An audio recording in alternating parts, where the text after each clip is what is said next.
বাংলার পক্ষ এবং তৃণমূল কংগ্রেসের ভাইপোপন্থী যারা নেতা আছে তাদের কাছে আমার খুব সহজ একটা প্রশ্ন। ইন্ডিয়ান ক্রিকেট টিম যারা আজকে ইংল্যান্ডকে হারিয়ে দিল এবং সেই ঐতিহাসিক ক্রিকেট ম্যাচে বাংলায় কথা বলা কোনো প্লেয়ার নেই কেন? কেন বাঙালি নেই? এর উত্তরটা একজন ক্রিকেট প্রেমী হিসাবে এবং বাঙালি ক্রিকেট প্রেমী হিসাবে আমি চাই। কেন বাংলা থেকে কোনো ক্রিকেটার এখন তৈরি হচ্ছে না যারা অন্তত ইন্ডিয়ান ক্রিকেট টিমে চান্স পেতে পারে? সে আইপিএলের কেকেআর হোক, নামে শুধু কলকাতার নাইট রাইডার, যেখানে একটা বাঙালি প্লেয়ার চান্স পায় না।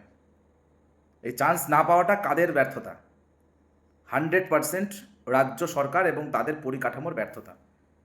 যে কারণে আজকে ঝাড়খণ্ডের মতন ছোট জায়গা, আসামের মতন জায়গা থেকে ক্রিকেটার তারা ইন্ডিয়ান ক্রিকেট টিম খেলছে, কিন্তু বাংলার মতন জায়গা যেখানে ইডেন গার্ডেন্স ভারতবর্ষের সব থেকে পুরনো ক্রিকেট স্টেডিয়াম, সেখানে বাংলার কোনো প্লেয়ার তৈরি হচ্ছে না। তাই জবাব দাও, আগে এই জবাবটা দাও, পরে না হয় কে বাঙালি অবাঙালি আমরা সেটা দেখব।